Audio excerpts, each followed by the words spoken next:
श्री देवी शारदा, प्रभु श्री रामचंद्र, भगवान श्री गोपाल कृष्ण, श्री महारुद्र हनुमान, महर्षि श्री वेदव्यास, श्रीमद आद्य शंकराचार्य, सद्गुरु श्री ब्रह्मचैतन्य महाराज या सर्वांच्या प्रेरणेनं आणि तुम्हा सर्व मंडळींच्या आशीर्वादानं हा जो सत्संग आहे त्याला आपण सहचिंतन असं नाव दिलेलं आहे. म्हणजे आपण सगळेजण एकत्र बसून चिंतन करतोय. तुमच्या मनातले प्रश्न आणि माझ्या मनातले प्रश्न या दोघांच्याही प्रश्नांची उत्तरं महाराजांच्या वाङ्मयात, महाराजांच्या चरित्रात कशी मिळतात तेच आपण पाहायला चाललेलो आहोत. वक्ता म्हणण्यापेक्षा प्रवक्ता म्हणणं जास्त चांगलं आहे. तर काल आपण एक प्रश्न घेऊन थांबलो होतो. शरणागतीचा प्रश्न होता. कारण जिजीबाईंनी ज्या पद्धतीने महाराजांची परीक्षा घेतली आणि त्यानंतर तिला एवढा पश्चात्ताप झाला की जी शरण आली ती पूर्ण शरण आली आणि आयुष्यभर शरण राहिली. आणि शरणागतीचं उदाहरण देताना आपण म्हणलं होतं की सर्व धर्मान परित्यज्य माम एकम शरणम व्रज. हा व्रज जो शब्द आहे त्याचा अर्थ काय? अगदी सरळ अर्थ तर सोपाच आहे, मला शरण ये. पण एक लक्षात ठेवा, माम एकम शरणम, एकम शरणम ही अनन्य शरणागती आहे. अन्य नाही, तो अनन्य म्हणजे एकच, एकमेव, मला शरण ये. आणि येत राहा. व्रज हे जे क्रियापद आहे, व्रज आपण परिव्रज्या म्हणतो, परिव्राजक. शंकराचार्य, विवेकानंद हे परिव्राजक होते, फिरत होते, इकडे जात होते, तिकडे येत होते. हा जो आहे अर्थ तो व्रज या शब्दाला आहे. नुसता ये. आता समजा युद्धाच्या पूर्वी गीता संपली, हा शेवटचा श्लोक आहे उपदेशाचा, आणि त्यावेळेला त्यांनी सांगितलं शरण ये, आणि अर्जुन म्हणतो ठीक आहे मी शरण येतो. पण युद्ध झाल्यानंतर पुन्हा ती शरणागती टिकायला नको का? अर्जुनाने ती शरणागती जवळजवळ आयुष्याच्या शेवटच्या श्वासापर्यंत टिकवली. महाभारत हा आपला विषय नाही आहे. पण एक लक्षात घ्या ना की भीष्म पितामहांना कसं मारू, कोणत्या नरकात जाऊ असा प्रश्न विचारणारा निस्संदेह झाल्यानंतर स्थितोस्मी गतसंदेह, संदेह गेलाच माझा, मी पूर्णपणे शरण आलेलो आहे. करिष्ये वचनम तव, तू सांगशील ते मी करीन. त्याच अर्जुनांनी 10व्या दिवशी शिखंडी, की जी जन्मतः एक स्त्री होती शिखंडिनी, पुढे तो शिखंडी झाला, तोही पराक्रमी होता. पण त्याच्या मागे उभं राहून अर्जुनाने भीष्मांच्या देहाची बाण मारून चाळण केली. 10 दिवसापूर्वी पितामह भीष्मांना कसं मारू? आणि आता ते शत्रू पक्षाचे सेनापती आहेत. त्यांचं पतन झाल्याशिवाय किंवा त्यांना मारल्याशिवाय लढाई पुढे सरकणारच नाही या विजयाच्या दिशेने. पुढे एकदाही प्रश्नच निर्माण झाला नाही अर्जुनाच्या मनात. म्हणून आपण म्हणतो ना की अर्जुनाचा रथसारथी कृष्ण होताच, पण कृष्ण हा पार्थसारथी होता. म्हणजे अर्जुनाला सुद्धा तो चालवत होता. निमित्त मात्रम भव सव्यसाचिन, तुझ्या हातात जसं धनुष्य तसं माझ्या हातात तू. माझ्या हातात काही फक्त तुझ्या रथाच्या घोड्यांची लगामच आहे असं वाटतं. अरे तुझं मन, तुझी बुद्धी, सगळं तुझं कौशल्य, तू पूर्णतः माझ्या हातात आहे. तू निमित्त मात्र आहेस. आणि हे अर्जुनाला पुढे एवढं पटतं की एक प्रसंग सांगता येण्यासारखा आहे. संपूर्ण शरणागती म्हणजे काय आणि त्याचा काय प्रभाव होतो. महाराजांचा शरणागतीवर खूप भर आहे. शरणागतीतून अनुसंधान म्हणजे शरण शरण शरण म्हणजे स्मरण कायम तुझं, आणि मुख्य म्हणजे अनुसंधानातून अनुभव किंवा अनुभूती. अध्यात्मातला शेवटचा शब्द जर कुठला असेल तर हा अनुभव आहे. आत्मप्रचिती, मला स्वतःला अनुभव आला पाहिजे तर ते मी खरं मानेन. तर द्रौपदीला सतत वाटत होतं की आपल्या श्वासाश्वासावर, पावला पावलावर आपण कृष्ण कृष्ण कृष्ण कृष्ण म्हणतो. तिला कृष्ण कृष्णाच म्हणायचं लक्षात ठेवा. हे माझी शक्ती असतो, सखी असतो. म्हणून कुठेतरी एक सूक्ष्म अहंकार झाला असेल. एकदा अर्जुनाच्या बरोबर एकांतवासात असताना रात्री सगळी कामं आटोपून ती गेली अर्जुनाच्या कक्षात. तेव्हा अर्जुन गाढ झोपलेला होता. त्यांनी मंचकावर असं आपलं डोकं टेकवून, लांब केस होते त्यांचे, कृष्णाचे अर्जुनाचे, ते मुकुटाच्या आत ते दडवत होते, असे केस सोडलेले होते. आणि हिने दिवा शांत करत आला. थोडासा प्रकाश असताना तिला कृष्ण कृष्ण असे स्पष्ट शब्द ऐकू आले. त्यावेळेला ती म्हणाली, मी मनातल्या मनात कृष्ण कृष्ण म्हणते आणि ही खोली तर कृष्ण कृष्ण या नामाच्या ध्वनीनं किंवा नादानं भरून राहिलेली आहे. ती निनादते कृष्ण कृष्ण कृष्ण कृष्ण. हे कृष्ण कृष्ण कोण म्हणतंय? म्हणून तिने दिवा जरा मोठा केला आणि अर्जुनाच्या दिशेने गेली, कारण तिकडूनच नाम येत होतं ते. अर्जुन गाढ झोपला होता, त्याच्या केसातून कृष्ण कृष्ण असा ध्वनी निघत होता. ज्या वेळेला आपलं नाम पेशी पेशीपर्यंत जातं त्यावेळेला ते असं रंध्रातून बाहेर येतं. आणि असे अनेक होते अलीकडच्या काळात सुद्धा आहेत की ज्यांच्या देहातून, महाराज तर सुंदर उदाहरण आहे त्याचं, त्यांच्या देहातून श्रीराम जय राम जय जय राम बाहेर पडत होतं. म्हणजे ओतप्रोत पूर्ण भरल्यानंतर ओसंडून जातं तसं नाम त्यांच्यातून बाहेर पडत होतं. वाचा झालीसे अनावर. अनावर म्हणतात तुकाराम, त्याचा अर्थ हा आहे.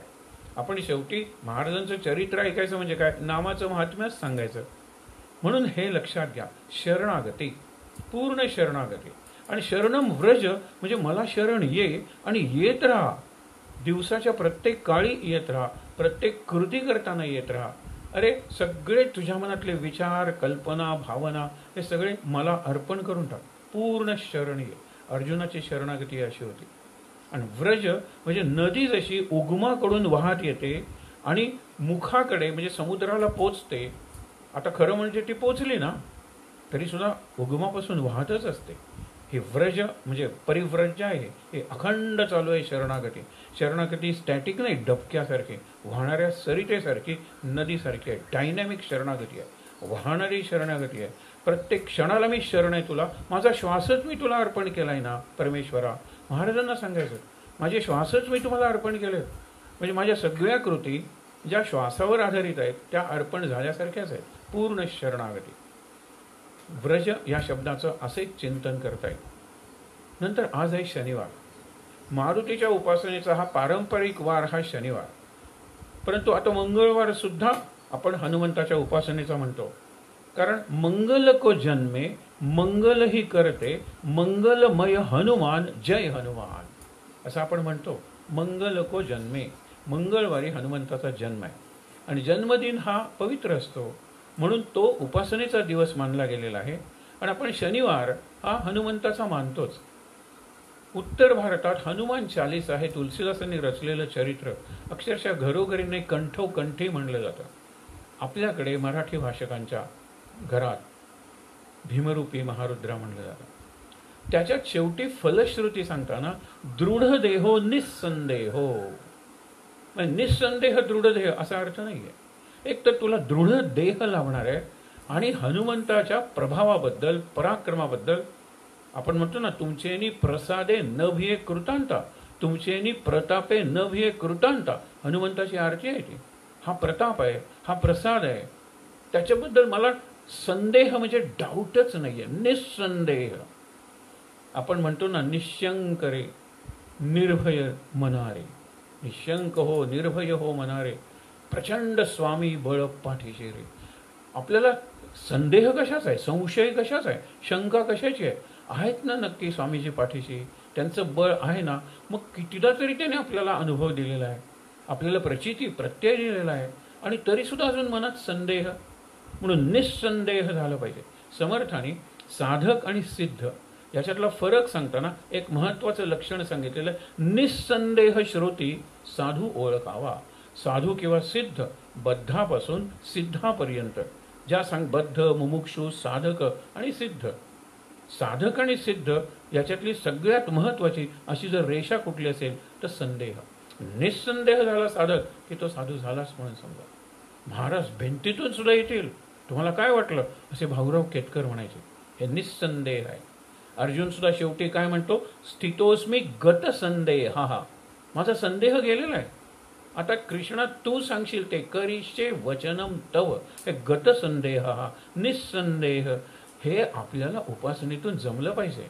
महाराज आणि त्यांनी सांगितलेलं साधन नाम याच्याबद्दल कुठलाही संदेह मनात नको. अशक्य ते शक्य आपण म्हणतो ना, काहीही अशक्य नाही आहे या सद्गुरू शक्तीला. पुढे जाऊया. काल जिजीबाईंपर्यंत येऊन पोचलो होतो. जिजीबाई ही इनामदारांची पत्नी. ती स्वभावाने जरा तिखट होती आणि त्यांनी सगळ्यात जास्त तिखट अशा पदार्थांनी महाराजांची परीक्षा घेतली. महाराज आले होते, त्या मारुतीच्या देवळात त्या गवळ्यांनी त्यांना नेऊन ठेवलं होतं.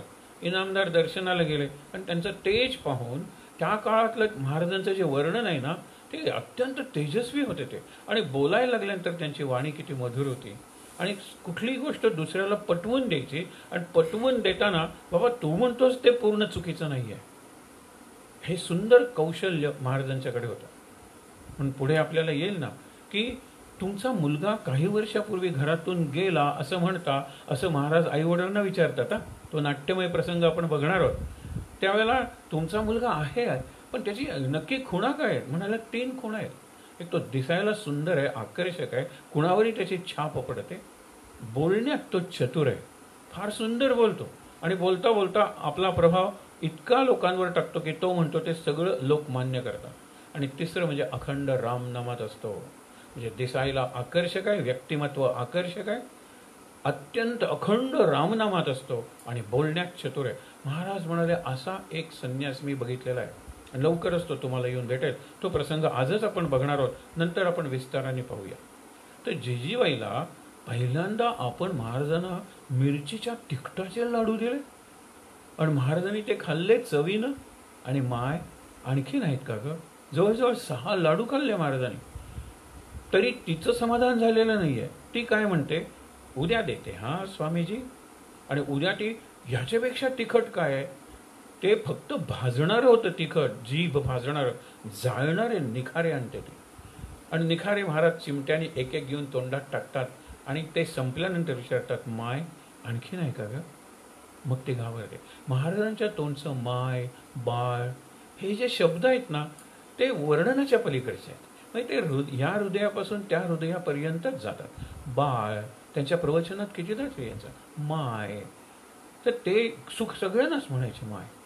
तर जिजीबाईने पश्चात्ताप झाला. ती म्हणाली, मला क्षमा करा, मी अत्यंत दुष्टपणे तुमच्याशी वागले, क्रूरपणे तुमची परीक्षा घेतली, मी तुम्हाला शरण आलेले आहे. एका अर्थाने त्यांना महाराजांची भीतीही वाटलेली आहे.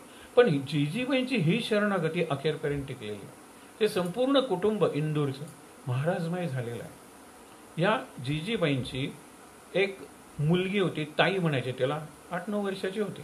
आता एकदा पटल्यानंतर जिजीबाईंनी महाराजांची व्यवस्था किंवा बडदास्त आपण म्हणतो का राजासारखी ठेवली होती. 6 महिने राहिलेले आहेत महाराज तिथे. आणि नंतर ताईबरोबर ते खेळायचे, आणि खेळताना एवढे एकरूप व्हायचे. लक्षात ठेवा, लहान मुलांबरोबरही महाराज खेळायचे.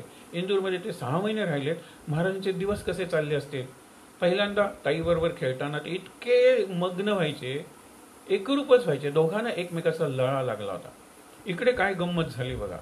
एक माणूस सर्व संग परित्याग करून मनशांतीच्या शोधासाठी हिमालयात गेला होता. तिथे त्याला एक योगी भेटला, फार प्रभावी योगी होता. त्यांनी त्याला योगविद्या 6 वर्ष शिकवली, आणि नंतर काय कोणास वर्णन केलं, आणि या वर्णनाचा साधू तुला भेटेल, त्याला शरण जा. तो बघत आला अनेक साधूंना, आणि ज्यावेळेला इंदूरला आला तो बैरागी हिमालयातला, महाराजांच्याकडे त्या इनामदारांच्याकडे आल्यानंतर महाराजांचं वर्णन ते अगदी तंतोतंत जुळलं. ते म्हणाले, पण माझी काहीतरी चूक होते, हे लहान मुलीशी एवढे तन्मय होऊन खेळतायत, हे काय मला योगविद्या शिकवणार आहे? म्हणून तो परत जायला लागला. महाराजांनी त्याला विचारलं, आपण माझ्याकडे आला होतात का? काही काम होतं का? हो म्हणाला, हिमालयातून आलोय मी माझ्या गुरूंकडे 6 वर्ष योग विद्येचा अभ्यास केला, योग साधना केली, तरी मला काही शंका राहिल्या होत्या. त्यावेळेला त्यांनी सांगितलं की मी वर्णन करतो, अशा प्रकारचा माणूस, अशा प्रकारचा साधू, त्या साधूला शरण जा. ते वर्णन तुमच्याशी जुळतं, पण तुम्ही ज्या पद्धतीने वागताय मला नाही वाटत तुम्हाला काही योग येत असेल. ते म्हणाले, खरंच मला काही योग येत नाही. पण ताई इकडे ये ग. 8-9 वर्षाची ताई, परकर घातलेली, कौतुकाने तिच्या पाठीत महाराजांनी दपाटा मारला आणि सांगितलं, ताई लाव समाधी. तिने परकराचा काचा मारला, बसली, आणि तिची लगेच समाधी लागली. 15 मिनिटं समाधी. तो बघतच राहिला. म्हणजे इन्स्टंट बटन लावल्यावर दिवा जसा लागतो तसं महाराजांनी कौतुकाची थाप, ते कौतुकाची थाप नव्हती, लक्षात ठेवा, तो शक्ती पाहत होता. आपली सगळी शक्ती दिल्यानंतर तिची समाधी लागली. 15 मिनिटं तटस्थ दृष्ट काढावी अशी समाधी. आणि 15 मिनिटांनी महाराज म्हणाले, ताई, त्यावेळेला तिची समाधी सुटली. म्हणाले, हे आलेले आहेत बघ योगाभ्यास करायला, यांच्या काही शंका आहेत. देशील का उत्तर? ती म्हणली देईन ना. त्याने एकामागून एक शंका विचारली आणि या ताईने उत्तरं दिली. ती ताई कोणते शब्द आपण बोलतोय हे तरी तिला कळत असेल की नाही कोणास ठाऊक. योग, योगविद्या, योगशास्त्र, योगाभ्यास, योग साधना काय कळतंय. पण त्यांचं एवढंच समाधान झालं. महाराज म्हणाले आता मी तुम्हाला काही योगांच्या क्रिया वगैरे शिकवतो. काही दिवस ठेवून घेतलं. पूर्ण समाधान झालं. तो म्हणाला आता मी परत हिमालयात जातो. महाराज म्हणाले आशीर्वाद. इंदूरला असताना असे प्रसंग घडत होते. आणखीन सगळ्यात महाराज लोकप्रिय कुणाच्यात होते तर बालगोपाळांच्या. सगळे खेळ महाराजांना येतच होते. आणि यावेळेला महाराजांचं वय काय 20-22 असं वय असेल महाराजांचं. तरुणच होते तसे. ते मुलांबरोबर पळायचे आणि रस्त्यातून शर्यत लागायची त्यांची. आणि मुलं मागे, महाराज पुढे. गुंडोजी बुवा म्हणायचे. मुलं महाराजांना ओ गुंडोजी बुवा किती पुढे पळताय, जरा थांबा ना, आम्हाला धाप लागतीये. आणि मग गुंडोजी बुवा एकदम निवडुंगाचं बन असायचं ना, निवडुंगाचे काटे हाताला लागला तरी काय तो विषारी काटा असल्यासारखा वाटतो. आणि त्याच्यात उडी मारायची आणि त्याच्यात बसायचे. म्हणजे या विद्या किंवा या सिद्धी महाराजांना साध्य झाल्या होत्या. आणि कशाला आपण म्हणूनच आत्ता सांगितलं निस्संदेह दृढदेह मिळतो जिममध्ये गेल्यानंतर, व्यायाम केल्यानंतर वगैरे दृढदेह मिळेल. पण निस्संदेह हनुमान निस्संदेहाचं दैवत आहे. कुठलीही शंका मनात नको. हे असं होईल का तसं होईल का. आहेत ना महाराज माझ्या मागे. त्यांनी सांगितलेलं नामही मी माझ्या पद्धतीनं होईल तेवढ्या क्षमतेनं शक्तीनं घेतोय ना. म्हणजे त्याची शक्ती आहे माझ्याकडे. म्हणून परवा आपण सहज बघितलं होतं नाभीच्या ठिकाणी पद्मनाभ आहे आणि तो सांगतो नाभी नाभी नको विसरे नको विसरे. आणि पद्मनाभ म्हणजे कसा शांताकारम भुजग शयनम. शांतपणे झोपलाय. आणि शांताकारम म्हणजे मूर्तिमंत शांती आहे.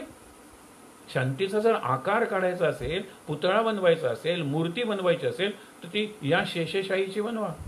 आपल्या शेजाऱ्याच्या घरात जर साप आला ना तर आपण रात्री सगळे दिवे लावून जागे राहतो. इतकी आपल्याला सापाची भीती वाटते. पण हा नागावर भुजग म्हणजे नाग. शांताकारम भुजग शयनम पद्मनाभम सुरेश. हा जो पद्मनाभ आहे नाभीपासून त्या पद्मनाभ सुरू झालाय का नाही म्हणायचं. ते स्फुरण आहे. आणि ते स्फुरण म्हणतंय नाभी नाभी भिव नकोस भिव नकोस. आणि हे सद्गुरू पाठीशी आहेत. आणि पाठीशी म्हणजे काय, आपला पाठीचा कणा आहे ना त्याच्यात निरनिराळी शक्ती केंद्र आहे. हा काय आपला विषय नाही, तसा आपला अधिकारही नाही आहे. परंतु जो माकड हाड आपण म्हणतो ना तिथे ती कुंडलिनी शक्ती आहे. तिथे मी आहे रे. ती शक्ती माझीच आहे. आणि मी एवढा शक्तिमान असताना तू कशाला भीतोस. नाभी पुढून नाभीला आणि मागे माकड हाडाच्याकडे पाठीच्या कण्यात वगैरे भिव नकोस, मी तुझ्या पाठीशी आहे. पाठी मागे नाही. हा एक मुद्दा मी परवा सांगितला होता. पण आपल्याला एक गीत माहित आहे, पुढे उभा मंगेश मागे उभा मंगेश माझ्याकडे देव माझा पाहतो आहे. हा मागे उभा मंगेश. देव आणि सद्गुरू याच्यात जर फरक करायचाच झाला तर असा करता येईल. देव कुठेतरी आहे, सगळ्यांचा आहे, सगळीकडे पसरलेला आहे. पण माझा सद्गुरू देवापेक्षाही सूक्ष्म आहे, साक्षात परब्रह्म आहे आणि मला अंतर्बाह्य व्यापून राहिलेला आहे. मागे पुढे कशाला, पाठीशी आणि नाभीशी. विचार करूया. एवढी शक्ती जर आपल्याला आहे तर खरं कशालाच घाबरायला नको. मृत्यूला तर नकोच नको. आणि मृत्यू म्हणजे जीवनाचा शेवट नाही, कुठल्याही कृतीचा शेवट हा त्या कृतीचा त्या काळापुरता शेवटच असतो. परीक्षा सुरू झाली आणि शेवटचा पेपर झाला, त्या मृत्यू झालेला आहे परीक्षेचा. मग परीक्षेचा जन्म पहिला पेपर, परीक्षेचं जीवन चालू आहे आणि शेवटचा पेपर म्हणजे परीक्षेचा मृत्यू. मग प्रतीक्षा कशाची करायची, रिझल्टची करायची. माझे जर प्रयत्न निश्चित असतील तर निस्संदेह आपण सगळं सद्गुरूंवर सोपवायचं, प्रयत्न चोख करायचे आणि त्याच्यासाठी सुद्धा शक्ती आणि मार्गदर्शन सद्गुरूंचंच मागायचं. तर जिजीबाईंना हे इतकं आतून पटलं की महाराज म्हणजे परब्रह्म आपल्याकडे आलेलं आहे आणि ते आपल्याकडून जाऊ नयेत असं वाटायचं. बालगोपाळांचे गुंडोजीराव होते आणि महाराज मधल्या काळात लोकांना भेटायला लागले. इनामदारांचंच घर ना ते. आणि भेटताना सगळ्या प्रकारचे लोक यायचे, सगळ्या थरातले लोक यायचे. कुणी शंका घेऊन यायचे, कुणी अडचणी घेऊन यायचे, कुणी प्रश्न घेऊन यायचे. आणि महाराजांची खूबी अशी, असं कौशल्य होतं महाराजांच्याकडे की सगळ्यांचं समाधान ते करायचे. त्यामुळे आणखीन लोक यायचे, आणखीन लोक यायचे. इंदूरला होळकर घराणं आहे, राजघराणं. तिथला त्यावेळेचा जो एक पुरुष होता राजघराण्यातला, ब्रिटिशांनी त्याला काहीतरी मागे त्याच्या शुक्लकाष्ट म्हणतात ना, काहीतरी अडचण लावलेली होती म्हणून तो अस्वस्थ होता. पुढे आणखीन प्रसंग येणार आहेत त्यावेळेला बघूया. हा अस्वस्थ होता. कुणीतरी सांगितलं की त्रिकालज्ञ संत आलेले आहेत इनामदारांच्याकडे, जाऊन भेटा ना. एक लक्षात ठेवा, योगायोग हा प्रपंचात असेल, पण अध्यात्माच्या दृष्टीने योग असतो, लक्षात ठेवा. आणि सद्गुरूंना कळतो की कुठला योग आहे. पण कर्म धर्म संयोग फार सुरेख शब्द आहे. नंतर त्याच्यावर कधी संधी मिळाली तर आपल्याला महाराज बोलून घेतील. पण एक लक्षात ठेवा की योग असतो. त्या दिवशी हे होळकर भेटायला आले, पण योग नव्हता भेटीचा, महाराजांना भेटायचंच नव्हतं. म्हणून महाराजांनी केलं काय, एका बाईचं घरातल्याच लुगडं मागून घेतलं, साडी, आणि ती गुंडाळली. दुसऱ्या बाईला म्हणले चल आपण जात्यावर दळत बसूया. दळत बसले, गोड आवाजात ओव्या म्हणत राहिले. आणि तो राजा येतो आणि म्हणतो की तुमच्याकडे ते कोण महाराज वगैरे आलेले आहेत. ओ, इनामदार म्हणतात सरकार त्यांचं काय, आत्ता असतात तर आत्ता पळून जातात. आता होते ते, पण आता नाही, गेले कुठेतरी पळून. मी येऊन गेलो म्हणून त्यांना सांगा. तर हो सांगतो. हे असताना महाराज समोर होते, त्याच्या लक्षातही आलं नाही. ही महाराजांची कला आहे. रामकृष्ण परमहंसांच्याकडे सुद्धा ही कला होती. स्त्री वेश ते असा घालायचे. दुर्गादास पाईन म्हणून जमीनदार होते, ते म्हणाले आमच्याकडे मुलगी वयात आली किंवा लग्न करून सून आली की ती आत पडद्यामागे कुठला परपुरुष तिथे पोचू शकणार नाही. त्यावेळेला गदाधर त्यांचं नाव होते. ते दिसायलाही तसे गोड होते, गोरे होते, आणि लहान मुलग्यासारखे होते ना. त्यांनी साडी नेसली, कुंकू वगैरे लावलं, काकणं वगैरे घातली, कदाचित केसात वगैरे सुद्धा फूल वगैरे खोवलं असेल. आणि दुर्गादास पायनांच्या समोर ते सगळे पुरुष बाहेर बसलेले असायचे ना, कारण येणारी प्रत्येक स्त्री त्यांच्या नजरेला पडली पाहिजे. जणू काही स्त्रियांचं सेन्सस करताय. जर समजा हळदी कुंकू आहे तर बाहेरच्या खोलीत बसून सगळं, ही कोण, आत्ता गेली ती, नवीन लग्न करून आली आहे, कुणाकडे, कुणाची सून, कुणाची पत्नी, अशी चर्चा चालली बाहेर. ते आत गेले आणि त्यांनी हळदी कुंकू वगैरे सगळं व्यवस्थित घेतलं. आणि बाहेर येताना दुर्गादास पायनांच्या समोर साडी सोडली ना, ते म्हणाले काय करते, मी गदाधर म्हणाले. तुम्ही त्या दिवशी सांगितलं होतं ना, परपुरुष जाऊ शकत नाही तुमच्या अंतःपुरात, मी जाऊन आलो. पुढे तर राणी रासमणींचे जे जावई होते मथुरबाबू, त्या मथुरबाबूंना एक अशी आरतीच्या वेळेला ते असं त्यांचे सुद्धा लक्ष स्त्रियांच्याकडे वगैरे असायचं. तर त्याचं लक्ष तिकडून वळवण्यासाठी एकदा अशाच स्त्रीचा घेऊन त्या आरतीच्या ठिकाणी जाऊन आपले रामकृष्ण परमहंस उभे राहिले. इतके देखणे दिसत होते. त्यावेळेला मथुरबाबूंचं लक्ष त्याच्याचकडे होतं. त्यावेळेला मथुरबाबूंना नंतर म्हणाले, आज तू जिच्याकडे बघत होतास त्याच्यापेक्षा किती लावण्यवती माझी काली आहे की रे, आणि तू जिच्याकडे बघत होतास तो मी होतो, ती स्त्री नव्हतीच. इतकं हे मायावी जग आहे. मायेच्या पलीकडे असलेली काली प्रत्यक्ष इथे आपल्याशी व्यवहार करत असताना दुसरीकडे कसं लक्ष जातं रे तुझं, असं ते म्हणालेलं आहे. तर इथे मुद्दा काय आहे, महाराज इतके हुबेहूब आणि शिवाय ओव्या म्हणत होते. स्त्रीच्याच आवाजात ओव्या म्हणत असतील ना. महाराजांचा आवाज तसा गोड होता, पण तरी सुद्धा राजाच्या लक्षात आलेलं नाहीये. इंदूरचे दिवस असे छान चाललेले होते, पण तरी सुद्धा त्यांना जाणीव होती की आता घरी परतलं पाहिजे. लक्षात घ्या की 9 वर्ष जवळजवळ होत आलेली आहेत. 8-1 वर्ष तर झालेलीच आहे. पहिली 2 वर्ष एक शोध झाला, नंतरचं 1 वर्ष हे झालं तुकामाईंच्याकडे, त्याच्यानंतर 1-2 वर्ष हिमालयात गेले होते, त्याच्यानंतर खाली आले, आता 6 महिने इंदुरात राहिलेले आहेत. सगळीकडे एक तुम्हाला सांगतो, आपल्या जीवनातले योग काय असतात. कुणाला धूळ मिळते तर कुणाला हेम, देवाघरचे ज्ञात कुणाला. हे देवाघरचे म्हणण्यापेक्षा प्रारब्धाचे त्या घर आहे तिथे ज्ञात कुणाला. विचित्र नेमानेम. अगदी काही दिवसांपूर्वी कलकत्त्याच्या रस्त्यावर गुरुच्या शोधात असलेला हे गणूबुवा रस्त्यात नमस्कार घालतात रामकृष्णांना. आपण तो प्रसंग बघितला होता. आणि रामकृष्ण म्हणतात तू स्वतःचा खून कर, मारून टाक स्वतःला. आणि नंतर ते गुरुकडचा त्यांचा प्रवासच सुरू झालेला आहे. म्हणजे ज्या कलकत्त्यात भर रस्त्यात साष्टांग नमस्कार घातला, त्याच कलकत्त्यात काल आपण हरिहाट बघितला, हत्तीवरून मिरवणूक नाही का निघाली. म्हणजे साष्टांग नमस्कार रस्त्यात घालणारे महाराज गणूबुवा अनुग्रहापूर्वीचे आणि आता अनुग्रहानंतरचे काही फरक नाही आहे. मी नमस्कार घालणारा तोच आहे आणि हत्तीवर बसून मिरवणूक तो मीच आहे. देह म्हणजे काय मी आहे का. आणि हा मी जो आत्मा आहे तो निराकार निर्गुण आहे, सगळीकडे पसरलेला आहे. तो रस्त्यावर असतो त्याच वेळेला हत्तीवरही असतो की, आणि हत्तीवर असतो त्याच वेळेला रस्त्यावरही असतो की, सर्वव्यापी आहे तो, सगळीकडे पसरलेला आहे. हा भाव नाही, हे ज्ञान महाराजांचं कायम होतं. हे आपल्याला वरवर महाराज साधे वाटतात. ते नेहमीच म्हणायचे मी 3री-4थी शिकलेला, मला नीट वाचता सुद्धा येत नाही. पण तसं नाही. तो म्हणवी अज्ञानी पण वेद गूढ जाणी. वेदांचं गूढ त्यांना माहीत होतं. इतकं त्यांचं ज्ञान होतं, हे लक्षात ठेवा. मग आता इंदूरहून निघायला तर पाहिजे. प्रेमाचे जे पाश असतात त्याला आपण मर्म बंधातले तंतू म्हणतो. ते पाश अवघड असतात तोडणं. आता इथे ती ताई त्यांच्याशिवाय राहत नव्हती. मुलं त्यांच्याबरोबर खेळण्यात धन्यता मानत होती. सगळ्या लोकांना ते मुख्य आधार झाले होते. ते आध्यात्मिकच मार्गदर्शन करत होते, पण लोकांना प्रपंचातले मोठे आधार वाटत होते.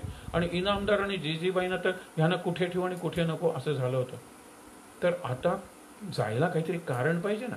हे गजानन महाराज वगैरे एके ठिकाणून दुसरीकडे जायचं असेल तर काही ना काहीतरी आपण म्हणतो ना डोक्यात राख घालायचे, रागवायचे. हे काय आहे, मला तुम्ही समजलात कोण, मी जातोच, आणि म्हणून ते निघून जायचे. तसंच महाराजांनी केलं. तो गवळी येत होता, तुम्हाला माहीत आहे की डबक्याच्या ठिकाणी महाराज सगळे चिखल वगैरे अंगाला लागलेला समाधी अवस्थेत होते. त्यांना स्वच्छ केलं आणि त्या मारुतीच्या मंदिरात नेऊन ठेवलं. पण तेव्हापासून तो रोज धारोष्ण गौरस, म्हणजे ज्याला दूध म्हणतात ना, ते देत होता सकाळ संध्याकाळ. आणि ती त्याची सेवा कधी चुकली नाही. आणि त्यांची एवढी निष्ठा होती महाराजांवर. महाराज आहेत ना, माझ्या जीवनात सगळं काही ऑल बेल, म्हणजे काय मला भीतीच नाही, भोगायचे आनंदात भोगेन, आणि सुख असेल तर त्याच्याबद्दल तक्रार करायचं कारणच नाही. महाराज सर्वे सर्वा, एवढा त्याचा भाव होता. तो रात्री जरा उशीर झाला त्याला यायला. महाराज झोपले होते. जिजीबाईंनी त्याला परत पाठवला. महाराज झोपलेले, आता त्यांना उठवायचं नाहीये. तो म्हणतो पण मी दूध आणलंय ना. नाही नाही, परत जातो. दुसऱ्या दिवशी त्यांनी दूध आणलं. महाराजांच्या पायावर डोकं ठेवताना त्यांनी विचारलं, अरे काल का नाही आलास? मग त्यांनी सांगितलं, काल मी आलो होतो, परंतु मी परत पाठवलं गेलं मला. त्यावेळेला तुला कोणी परत पाठवलं? मी काय यांचा कैदी आहे काय? मी तुरुंगात आहे की काय? हे असंच जर होत असेल तर मी जातो. हा पहा मी चाललोच. म्हणून महाराज निघायला लागले. मग त्या सगळ्यांनी नमस्कार करून सांगितलं की असे जाऊ नका. महाराज शांतपणे म्हणाले, मी परत येईन. इंदूरला पुन्हा अनेक प्रसंग घडलेले आहेत महाराजांच्या चरित्रात, म्हणून पण आता मला जायला पाहिजे, मी लवकर परत येईन. म्हणून शांतपणे सांगून निरोप घेतलेला आहे. महाराजांचं एक वाक्य आहे, 4 दिवस राहा तुम्ही, 4 तास राहा एकाकडे, पण त्यांच्याकडून निघाल त्यावेळेला चटका लागून जावे. नाही, त्यांच्या मनाला चटका लागला पाहिजे. ही किती चांगली व्यक्ती होती, आपले 4 दिवस कसे गेले कळलंच नाही. आता महाराज 6 महिने होते, लोकांना किती वाईट वाटत असेल. पण असंच वाईट त्यांच्या आईवडिलांना किती वाटत असेल हो. अण्णा नावाचा त्यांचा धाकटा भाऊ आणि मुक्ताई म्हणून त्यांची धाकटी बहीण त्यांच्याकडे बघत दिवस काढत होते, गीतामाई आणि रावजी. कारण महाराज येतो म्हणून सांगून गेले होते, पण त्यांना वाटत होतं गीतामाईना की आता माझा गणू येईल, तो गुरु बनूनच येईल. त्याशिवाय न तो शोधायला गेलाय ना, तो शोधणारच. सापडल्यानंतर शरण जाऊन सगळी तपश्चर्या करेल आणि मोठा सिद्ध गुरु असा होऊन तो परत येतो की नाही ते बघा. तरी सुद्धा उदासी अशी होतीच. महाराजांना ते कळलं ना, अंतर्ज्ञानानेही कळलं असेल. इंदूरहून निघाले, वाटे जी जी काही तीर्थ होती, तीर्थक्षेत्र, ती त्यांनी बघितली. आणि महाराजांना एक होतं तीर्थक्षेत्र, तिथे निरनिराळे देव, तिथे कशी पूजा वगैरे करतात हे महाराज बघायचे. आणि बघितल्यानंतर आणि मग तिथे ते म्हणाले की ठीक आहे, आता इंदूरहून आपण गोंदवल्यात प्रकट होऊया. ते तीर्थस्थळ पाहत पाहत गोंदवल्यात आले. आता कोणीही घरी गेलं असतं की नाही हो. महाराजांना त्यांच्या गुरुनी काय आदेश दिलाय लक्षात ठेवा. तुला जी शक्ती दिलेली आहे ना, अरे वसिष्ठांनी रामाला दिलं ते सगळं मी तुला दिलेलं आहे. केवढी शक्ती आहे तुझ्याकडे. तुझ्याकडे कर्मशक्ती आहे, ज्ञानशक्ती आहे, भावशक्ती आहे आणि ध्यानशक्ती आहे. आणखीन काय पाहिजे? हे सगळं तुला दिलेलं आहे. एक तर त्याचा खर्च जपून कर, आणि उपासना एकांतात करायची लक्षात ठेवा. पण त्या उपासनेची परीक्षा किंवा विनियोग हा लोकांतात करायचा. एकांत म्हणजे आपल्याला कळतो, पण लोकांत म्हणजे समाज. आता महाराजांच्या जीवनातली ती एक आपण म्हणतो ना फेज, म्हणजे ती स्थिती आलेली आहे, अवस्था आलेली आहे. पण गोंदवल्याला आल्यानंतर एकदम मी घरात गेलो तर माझं महात्म्य महत्त्व सोडाच, पण त्यांना मला नामाकडे वळवता येणार नाही. आई नाम पहिल्यापासून घेत होती. आई तर हे गर्भावस्थेत असताना सुद्धा आईला नामाचा ध्यास लागला होता. इतरांना ते नाम घ्यायला सांगायचे, पण तरी सुद्धा अशी आतून ओढ लागलेली आहे, मुलगा येणार आहे, मुलगा येणार आहे, नाम घेतला तरच तो येणार आहे आणि लवकर येणार आहे. याच्यासाठी महाराजांनी एक नाटक केलं. गेले आणि उतरले. कुठे उतरले? मारुतीच्या मंदिरात. आणि त्यांच्याबरोबर 4 त्यांचे बैरागी शिष्य होते. ते महंत झाले होते ना, तर ते नवीन असतील, तर ते आले त्यांच्याबरोबर आणि त्यांनी सांगितलं, हे आमचे त्रिकालज्ञ आहेत, अनुभवी आहे. मग लोकांना काय गर्दी करायला, हनुमंताच्या ह्याच्यात गर्दी. आई वडील सुद्धा म्हणाले की त्यांना विचारूया की, कारण हे फिरत असतात ना बैरागी, आपण आपल्या गणूचं वर्णन सांगून असं कोणी बघितलंय का? हा अत्यंत नाट्यमय प्रसंग आहे, लक्षात ठेवा. महाराज दुरून आपल्या आई वडिलांना येताना पाहतात आणि तेही येणार आहेत, आपल्याला नमस्कार करणार आहेत, म्हणून महाराज मनोमन त्यांना नमस्कार करतात. आपण चरित्र गुरुचं वाटतंय, लक्षात ठेवा. मनोमन नमस्कार केला, हे बाबांना कसं कळलं चरित्र लिहिताना? महाराजांनी मनोमन नमस्कार केला. मनात काय चाललंय हे त्यालाच कळतं ज्याला दिव्य दृष्टी असते. महाराजांनी सांगितलं असेल, त्या कोणीतरी वर्णन करताना हे वापरलं असेल, म्हणून बाबांनी सांगितलं असेल. एक लक्षात ठेवा, बाबा महाराजांच्याशी एवढे एकरूप झालेले होते की संतांचा चरित्र लेखक जन्मावा लागतो तसे ते जन्मलेले होते. जसे गोपाळबुवा फडके, तसेच आपले गुरुवर्य बाबासाहेब बेलसरे. त्यांनी अगदी लक्षात घ्या, मनोमन महाराजांनी त्यांना नमस्कार केला. आणि नंतर त्यांनी विचारलं की कसा आहे तुमचा मुलगा? तर ते म्हणाले अगदी सहज लक्षात येईल असं. त्यांनी तुटक्या कानाकडे लक्ष दिलेलं नाही. त्याचे 3 गुण तुम्हाला सांगते, आत्ता सांगितले आपण तेच गुण. एक म्हणजे अत्यंत आकर्षक त्याचं व्यक्तिमत्व आहे. बघता क्षणीच त्याची छाप दुसऱ्यावर पडते, त्याच्या भोवती माणसं जमतात आणि तो त्या माणसांचा नेता होतो. हे पहिलं लक्षण आहे माझ्या मुलाचं. दुसरं म्हणजे अत्यंत चतुर आहे बोलण्यात. तो बोलण्यात लोकांना फसवत नाही आणि अशा पद्धतीने फसवेल की त्यात त्यांचं कल्याण असेल, म्हणजे नुकसानासाठी आणि स्वार्थासाठी नाही. पण तो चतुर आहे. कुठल्याही गोष्ट पटवून द्यायची असेल तर तो अत्यंत सहजपणे पटवून देतो आणि अखंड रामनामात असतो. त्याचे ओठच काय, त्याचे श्वास सुद्धा नामात चालू असतात. ही 3 लक्षणं. ही 3 लक्षणं असतील तर माय असा माझ्या पाहण्यात आलेला आहे. महाराजांनी त्यावेळेला जटा, दाढी, मिशा एवढं वाढवलेलं होतं आणि नाही म्हटलं तरी 9 वर्षात महाराज मोठे गेले, ते किशोर वयातले होते आणि आता आले होते ते तरुण होऊन आलेले होते आणि रसरशीत चेहरा, सगळं वर्णन केलेलं आहे. आणि ते वर्णन कसं आहे तुम्हाला सांगतो, पुढे येणार आहे ते वर्णन, पण आपण आत्ताच बघायला हरकत नाही. का आईला ते ओळखता आले नाही?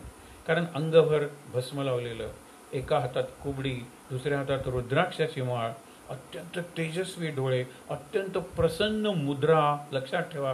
आणि त्या जटा वगैरे बदल्यानंतर एक अत्यंत तेजस्वी योगी, आपण ज्यांना गोस्वामी म्हणतो ना, ज्यांनी इंद्रियांवर विजय मिळवलेला आहे, जितेंद्रिय असे ते होते. म्हणाले 1 वर्षाने तो तुम्हाला भेटेल, मला आतून वाटतंय, पण 1 वर्षभर मात्र तुम्ही अखंड राम नाम घेतलं पाहिजे. यासाठी महाराज, यासाठी ते गेलेले. अखंड रामनाम ध्यासच लागला की हो. आत्तापर्यंत घेतच होते, पण आता मुलगा भेटणार आहे, मुलगा भेटणार आहे, मुलांनी सांगितलेलं आहे, मुलांनी सांगितलेलं आहे, ह्याला ध्यास म्हणतात, तळमळ म्हणतात. आणि मग त्यांनी काय नाम घ्यायला सुरुवात केली. महाराज तिथून निघाले, ते कुठे गेले? आपल्या चुलत बहिणीकडे गेले. पहिल्यांदा खातवळला गेले, पत्नीच्या घरी. आणि खातवळला सुद्धा मारुतीच्या मंदिरात राहिले. त्यांच्याबरोबर ते त्यांचे 4 होतेच ना शिष्य, सगळ्यांनी केले. तिथे गर्दीच अशी गर्दी. आणि त्याच्यात त्यांची सासूबाई त्यांच्या मुलीला, म्हणजे यांच्या पत्नीला घेऊन आली आणि विचारते त्यांना की अशा अशा वर्णनाचा हिचा घरधनी गेलाय हो, 8 वर्ष होत आली, तो गेलाय, येईल का परत? ही त्याची केवढी वाट बघते. काय हिचं वय काय आहे सांगा बरं, तिला काही स्वप्न नसतील का? त्यावेळेला ते म्हणाले की तुम्ही चांगले बोलताय, बोला बोला, पण मी तुम्हाला उत्तर देतो या सगळ्या प्रश्नांची. एक म्हणजे घरधनी लवकरच भेटणार आहे, हिला घेऊन जाणार आहे घरी, चांगल्या पद्धतीने नांदवणार आहे, त्या दोघांचा संसार दृष्ट लागावा इतका सुखाचा होणार आहे, रामराया तिचं कल्याण करणार आहे. पण 1 वर्षभर तरी लागेल तिचा पती घरधनी परत येण्यासाठी. आणि वर्षभर तिने काय करावं? नाम घ्यावं आणि मानस पूजा करावी. आता ही सरस्वती तिचं नाव होतं. ती त्या महाराजांचे रूप होतं. त्याला कळलं नाही की हे आपले पती आहेत म्हणून, किंवा हे आपले जावई आहेत म्हणून, पण त्या रूपाच्या कुणीही प्रेमात पडावं, कुणीही ते सांगतील त्याप्रमाणे करावं, असाच सगळा तो प्रभाव होता महाराजांचा. मग सरस्वतींनी जो सपाटा नामाचा लावला आणि मानसपूजेत ते महाराजांचं हे रूप बघायला लागली. त्यांनी मनोमन त्यांना गुरु मानलं. आणि गुरुची सुद्धा आपण मानसपूजा करतो ना, अगदी निरनिराळे रंग भरून आपली कल्पनाशक्ती वापरून त्यातच रंगायला लागली. आणि इतकी रंगायला लागली नामात, आणि रोज दासबोधाचे 2 समास वाचायचे की तिला इतरांच्या जाऊ नये असं वाटत होतं. घरात सुद्धा कुणाशी बोलू नये, तेवढा वेळ आणि शक्ती वाया जाते असं तिला वाटायचं. अशी ही सरस्वती महाराजांनी काय केलं माहिती ना, या सगळ्यांची तयारी करून घेतली. खातवळ, त्या खातवळून त्या आले डांबेवाडीला. तिथे त्यांची चुलत बहीण होती भीमाबाई. आता भीमाबाईला जय जय रघुवीर समर्थ म्हणून दारात उभे राहिले ना. असे भिक्षेकरी येतात, आणि त्या काळात रामदासी येतच होते वगैरे. आणि सांगितलं की भीमाबाई लवकर घाल भिक्षा. अरे बापरे, तिला राग आला. म्हणाले माझं नाव घेऊन भिकाऱ्या भिक्षा मागतोय. तिडकीनं म्हणतो ना आपण, तसं ती बाहेर आली टेरीमेरीनं. त्यावेळेला तू सासरी एवढी रमलीस, तल्लीन झालीस की बाहेरच्या माणसांना विसरलीस. हे ऐकल्यानंतर गणू म्हणून तिने आता केवढं तिने माहेरची माणसं विसरलीस, ओळख विसरलीस. मग तिच्या लक्षात आलं असेल, बारीक बघितल्यानंतर हा कान वगैरे दिसला असेल. गणू म्हणून तिने हंबरडाच फोडला. एखादी गाय जशी वासराकडे धावते ना तशी. आणि त्यांनी सांगितलं की आत्ता नाही, लवकरच प्रकट होणार आहे, पण मी आहे, आलो होतो इथे, एवढंच लक्षात ठेव, कुणाशी बोलू नकोस, मी लवकरच परत येणार आहे. आणि ते निघाले.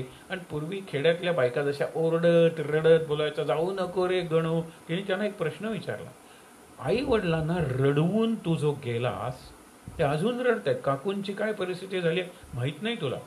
अशा वेळेला तू काय मिळवलंस रे, बैराग घेऊन काय साधलंस. त्यावेळेला महाराजांनी उत्तर दिलं, भीमाताई काय साधलं नाही ते विचार, काय साधलं नाही ते विचार. सगळं साधलंय, पण आता मी निघालोय.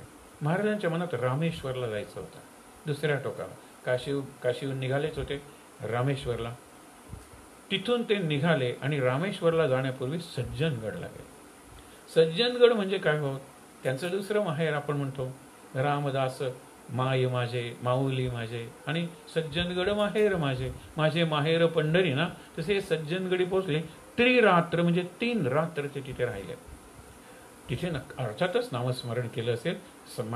समर्थांच्या समाधीपुढे त्यांनी आपल्या जीवनाची एक रूपरेषा समर्थांना सांगितली असते. कारण आदेश आहे गुरुचा, लक्षात ठेवा. श्रीराम जयराम जय जयराम हा 13 अक्षरी मंत्र मी तुला देतोय. आणि माझं महत्व बिलकुल वाढवायचं नाही, समर्थांचं महत्व वाढवायचं. तो रामदासी आहेस, लक्षात ठेव. मी तुला रामदासी दीक्षा दिलेली आहे. आणि समर्थांचं महत्व वाढवायचं म्हणून महाराजांच्या पुढे कायम जो ग्रंथ असतो ना, तो दासबोधाचाच असतो. दासबोध महाराजांच्या जीवनातून किंवा विचारसरणीतून दिसून यायचा. प्रवचनावर दासबोधाचा केवढा प्रभाव आहे, विचारांचा म्हणजे. तर त्याप्रमाणे ते तिथे राहिले असतील, समर्थांचा आशीर्वाद मिळाला असेल, आणि नंतर ते निघाले असतील रामेश्वराकडे. रामेश्वरकडे जाताना सुद्धा एखादं चांगलं तीर्थक्षेत्र दिसलं की तिथे जा, तिथे राहा, तिथली पूजा पद्धती वगैरे कशी आहे. महाराज आता गृहस्थाश्रमी बनणार होते हे तर उघडच आहे. आता गोंदवल्याला स्थायिक व्हायचं, आईवडिलांच्याकडे उरलेलं आयुष्य, म्हणजे आईवडिलांचं जेवढं उरलंय तेवढं तरी घालवायचं, हे त्यांचं ठरलेलंच होतं. मग इथे कशी पूजा करतात, तिकडे नाम कसं घेतात, त्या कीर्तनाची पद्धती कशी आहे, हे सगळं बघत बघत महाराज निघाले होते. समर्थांनी असंच देशभ्रमण केलेलं आहे. तीर्थाटन 12 वर्ष करत होते समर्थ. 12 वर्ष म्हणजे उभा आडवा आपण म्हणतो ना भारत, त्याने अगदी फिरून बघितला होता. आणि कुठेतरी ते सगळं बघितल्यानंतर एक प्रकारची वैफल्याची भावना किंवा उदासीनता समर्थांना आली होती. एक प्रसंग आहे त्यांच्या जीवनातला. आपण आनंद वन भुवनी, सुंदर ते गीत आपण ऐकतो, तो मोठं त्यांचं दीर्घ काव्य आहे. सुरुवात कुठे झाली हो त्याची? सुरुवात झाली ते अयोध्येला उभे आहेत. ही रामजन्मभूमी, इथे राम जन्मला, तर तिथे त्यावेळेला बाबरी मशीद उभी आहे. बाबर हा समर्थांच्या आधीचा, त्यावेळेला औरंगजेब होता. आणि म्हणून एकदम त्यांच्या तोंडून शब्द बाहेर पडलेले आहेत. बुडाला औरंग्या पापी, म्लेंछ संहार झाला, मोडिली मांडिली क्षेत्रे, आनंदवन भुवनी. आणि आनंदवन भुवनी, तुम्हाला जर खरंच हे आनंदवन भुवन म्हणजे शिवशाही किंवा रामराज्य, आदर्श राज्य स्थापन करायचं असेल तर एक सूत्र सांगितलेलं आहे, अनेक आहेत त्याच्यात. 11 11 बहु 11 काय 11 कळेचे ना, गुप्त ते गुप्त जाणावे आनंदवन भुवनी. आनंदवन भुवन, सगळीकडे ही यावनी सत्ता, मुसलमानांची सत्ता असताना एक आपल्याला हिंदवी साम्राज्य उभं करायचंय, गुप्तपणे कार्य केलं पाहिजे. 11 बहु 11, लोकांना वाटतं 11वा रुद्रावतार म्हणजे कोण? मारुती, आणि ते मारुतीचेच अवतार होते म्हणून त्यांनी 11 म्हणलं असेल. शक्य काय? त्यांनी जे मठ स्थापन केले ना, त्याला सुद्धा 1100 रुद्र शतसंख्या असं त्यांच्या चरित्रकारांनी म्हटलंय. रुद्र म्हणजे 11, 11वा अंश. इतकंच नाही तर जो दासबोधातला 11वा दशक आहे त्याला भीम दशक म्हणलेला आहे. कारण भीमरूपी महारुद्रा जो भीम आहे तोच रुद्र आहे, तो वायुपुत्र आहे, आणि हनुमानी वायुपुत्र आहे, पवनसुत. ही एकच परंपरा आहे, लक्षात ठेवा. आणि तसेच रामदास आहे, आणि तसेच आपले दीनदास आपले ब्रह्मचैतन्य महाराज आहे. ते इतकं काय की तुम्हाला सांगतो, शेवटी त्यांच्या तोंडून ज्या ओव्या बाहेर पडलेल्या आहेत ना उत्स्फूर्तपणे, पदार्थ तितुका अवघा नेला, नुसता देशची उरला, समर्थ म्हणतात. जे काही उभं होतं सोरटी सोमनाथ कितीदा लुटलं सांगा बरं. हे जे रत्न हे होती, शेती सुद्धा लुटली जात होती. सुंदर स्त्रिया जहाजात बसून अरबस्थानात पाठवल्या, त्यांनी वर्णन केलेलं आहे. नुसता देशच उरला, नुसती जमीन उरलेली आहे, कारण ती नेता येत नाही म्हणून. सगळीकडे परधर्मीयांचं म्हणण्यापेक्षा एक अशी निराळी संस्कृती असलेल्यांचं राज्य आहे, आणि ते उदास झालेले आहे. एक सहज प्रसंग म्हणून तुम्हाला सांगतो, महाराजांच्या जीवनात असं वैफल्य कधी आलेलं नाही. अर्थात त्यांचं कार्य समर्थांचं निराळ होतं, समर्थांचा काळ निराळ होता, महाराजांचा काळ निराळ होता.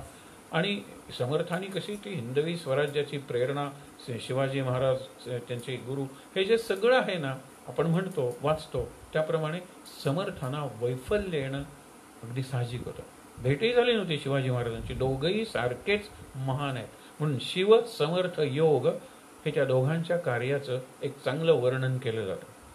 तर ते गेले तिथे. गौरी कुंड म्हणून आहे हिमालयात, एक गौरी कुंड आहे, आणि दुसरा महाप्रस्थान मार्ग आहे. त्याला निर्वाणच आहे, म्हणजे तिथे गेल्यानंतर त्या मार्गाने गेल्यानंतर अजूनही येते. आता तो मार्ग दाखवला जातो हिमालयात. इतका अवघड आहे की जायचं ते परत न येण्यासाठी पांडव त्या मार्गाने गेले. परंतु इथे गौरी कुंड आहे, त्याच्या खाली असं कडे आहेत निरनिराळे, कड्यावर उभं राहायचं, खाली कुंड आहे, त्या कुंडात उडी मारायची आणि आत्मविसर्जन करायचं. एक जर जीवनाचं कार्य ज्याला मिशन ऑफ लाईफ म्हणतात ते पुरं झालं, लक्षात ठेवा, तर उडी मारायची. म्हणजे झालं. ज्ञानेश्वर महाराजांनी संजीवन समाधी घेतली, कार्य झालेलं आहे. भावाकडे कितीतरी दिवस ते अनुज्ञा अनुपती मागतायत की दादा देणारे मला परवानगी, मला आता जगायचं नाहीये. मग असू दे, त्या काळात तर त्यांच्या विराण्या आपल्याला भावतील अशा आहे. हे मुद्दामून का सांगतोय की गौरी कुंडात त्यांनी आत्मविसर्जन करण्यासाठी उडी मारायचं ठरवलं. तितक्यात त्यांना शब्द ऐकू आलेले आहेत, आणि हे शब्द हिमालयाच्या कडाकडातून आपण रिव्हर्बिरेट म्हणतो ना, तसे प्रतिध्वनी, ध्वनी प्रतिध्वनी, नाद निनाद, साद पडसाद अशा पद्धतीने ऐकू आलेले आहेत.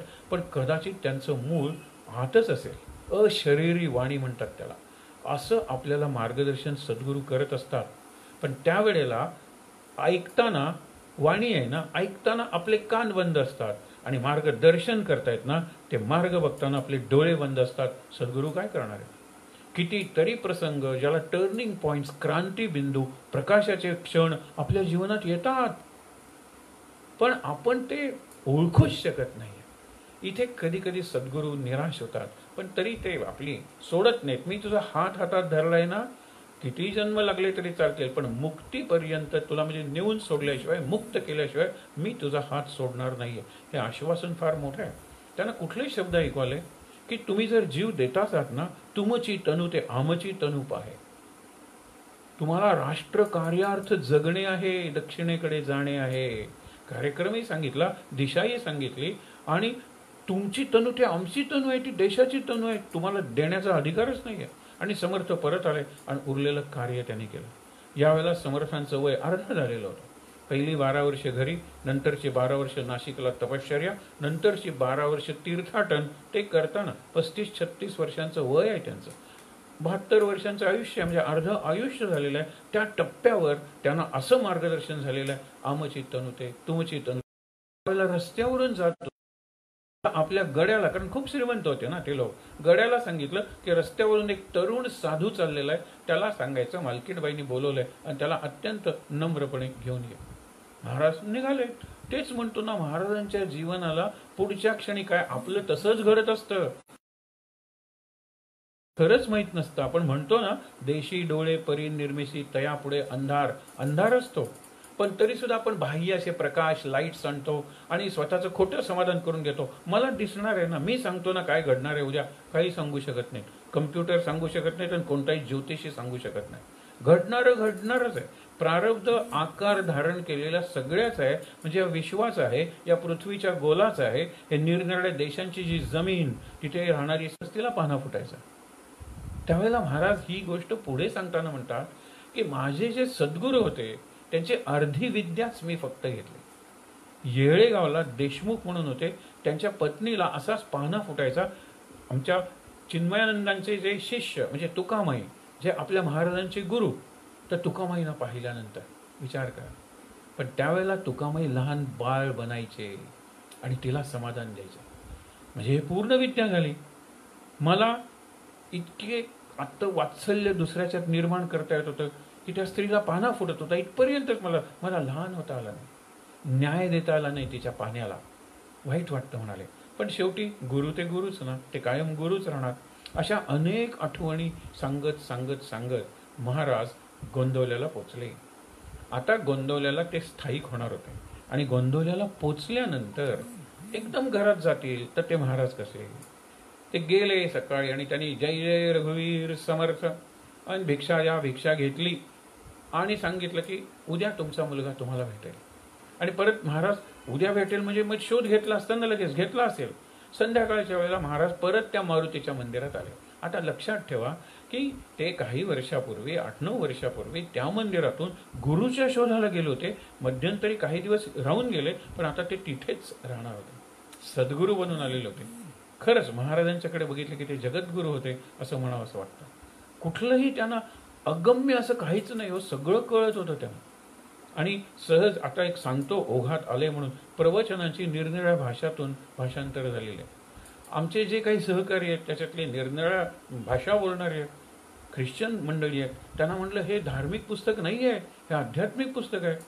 हे कुठल्या तरी एका धर्माचं नाही, हे सारे विश्वास आहे. आणि सत्य सनातन धर्म आहे, हा मानव धर्म आहे. तुम्ही वाचा आणि 2 गोष्टी वाचताना अभ्यास करून वाचा. आवडलं नाही तर पुस्तक परत करा. आत्तापर्यंत ज्यांना दिलंय ना इंग्लिश आणि हिंदी, त्यांनी ते ठेवून घेतलेलं पुस्तक. आम्ही त्यांना काय सांगितलं होतं, पेन्सिल घेऊन वाचा. आणि याच्यातली कुठली 2 वाक्य तुम्हाला परस्पर विरुद्ध वाटले, सेल्फ कॉन्ट्राडिक्टरी आणि इलॉजिकल म्हणजे अतार्किक, तर्कदुष्ट किंवा तर्काच्या पलीकडचे, हे काय वाटत नाही, लॉजिकल नाही आहे, हे पटत नाही, तर करा. अक्षरशः सांगतो आमचे ते सहकारी होते ना, म्हणजे आमच्या चर्चा चालायच्या, ते म्हणायचे नाही हो, एखादं वाक्य उलटं वाटतं पण संदर्भ बघितला, कॉन्टेक्स्ट बघितला की अगदी पटतं. आणि आपण नेहमी बघितलेलं आहे की टेक्स्टचा नुसता अभ्यास करून उपयोग नसतो, कॉन्टेक्स्ट पाहायचा असतो. गीता जर समजून घ्यायची असेल तर गीतेचा कॉन्टेक्स्ट काय आहे, दोन्ही बाजूला युद्ध, सैन्य उभी आहेत आणि दोन्ही सैन्यात सगळेच आजे काके तसे मामे दोन्ही सैन्यात सारखे, गुरु बंधू मुले नातो, सगळी नाती एकमेकासमोर उभी आहेत. काही युद्ध आहे ते, हा कॉन्टेक्स्ट आहे, हा संदर्भ आहे. मग गीता समजायला सोपी जाते. म्हणून गीतेच्या पहिल्या अध्यायात हा जो संदर्भ आहे तो स्पष्ट केलाय भगवंताने. भगवंत बोललेले नाहीत, व्यासाने म्हणूया, पार्श्वभूमी आहे किंवा तो परिचायक किंवा प्रास्ताविक असा तो अध्याय, पण कॉन्टेक्स्ट समजला पाहिजे. म्हणून महाराजांच्या चरित्रात असे कितीतरी प्रसंग आहेत. महाराज असे का वागले असतील त्यावेळेला. तुकारामाचे अभंग आहे ते उत्स्फूर्त जरी असले तरी काहीतरी घडलं, ते उत्स्फूर्तपणे बोललेत ना. त्यांच्या दुष्टांनी म्हणजे त्यांचा द्वेष करणाऱ्यांनी एकदा टेकडीवरच्या मंदिरातला दिवा घालवला सुद्धा असेल आणि अंधार आहे, तुक्या जरा तिथे दिवा लावून ये. आणि गावातली एक, आपण वाईट चालीची म्हणायला नको, अशी एक वैश्यासारखी बाई, तिला सांगितलं की तू दारातच बस, अंधार असणार आहे, तुक्याचा पाय लागला की बोंब मार, यांनी माझ्यावर अतिप्रसंग केला. त्याप्रमाणे तुकाराम गेले की दारातच बसलेले होते. तुकारामाचा पाय लागला, पण तिन्ही बोंब मारण्यापूर्वी तुकारामाच्या तोंडून निघालेला अभंग, पराविया नारी माऊली समान, मानावया धन न लागे, वेचावया धन न लागे. दुसऱ्या स्त्रीला आई मानायला काही पैसा लागतो का सांगा बरं. दुसऱ्या स्त्रीला आई मानायला काही ज्ञान लागतं का. दुसऱ्या स्त्रीला आई मानायला फक्त भाव लागतो, माणुसकी लागते. त्यांनी त्याचे पायच धरले. म्हणाले मी अरे तुझ्यावर तुम्हाला अतिप्रसंग केलास म्हणाले होते, मला आई कोणीच म्हणलं नाही रे. सगळेजण बाईपेक्षा घाण पद्धतीने माझ्याशी वागतात. तुम्हाला आई म्हणलास, पाय धरते, तो म्हणाला नाही आई म्हणलोय ना तुला, मीच तुझे पाय धरतो. हा कॉन्टेक्स्ट आहे. तर आपल्याला तो अभंग चांगला कळणार आहे. म्हणून इथून पुढे लक्षात घेऊया, महाराजांचं चरित्र वाचताना चरित्रातला प्रसंग प्रसंगाच्या आधीचा नंतरचं बघायला पाहिजे. हा कॉन्टेक्स्ट आहे ना, तो फार महत्त्वाचा आहे. म्हणून महाराज आले त्या दिवशी रात्री तिथे राहिले, लक्षात ठेवा. आणि रात्री राहिल्यानंतर पहाटेच्या वेळेला चिंतूबुवा म्हणून त्यांच्या ह्याच्यातलेच एक बहिर्देशाला म्हणजे संडासला निघालेले होते. चिंतूबुवा म्हणून हाक मारली, पहाटेची वेळ. आणि सांगितलं की 2-3 आठवणी सांगितल्या. आठवणी सांगितल्यानंतर चिंतूबानं पटलं, अरे हा गणू आहे. कानाकडे वगैरे बघितल्यानंतर म्हणाले आपण ज्या कामासाठी जातोय ते काम उरकूया आणि लगेच रावजींना जाऊन सांगूया, कारण हा पुन्हा पळून जाईल. त्यांच्या मनातला विचार महाराजांना कळला. ते स्वतःच गेले तिथे, जय जय रघुवीर समर्थ. आणि आई म्हणाली, अरे आता सकाळी काय तुला बोलू, हे बघ तुझ्या उतरंडीला त्या दगडीत म्हणजे दगडी भांड्यात, जसं आपला रगडा असतो ना, ते दगड्याचं भांडं असतं, सट वगैरे म्हणतात, त्याच्यात तुझे घट्ट दही लावून ठेवलेलं आहेस ना, ते मला दे. रोज ती माऊली आज माझा गुण येईल, उद्या माझा गुण येईल म्हणून गणूंना आवडणारं ते रवाळ असं घट्ट दही लावून ठेवत होती.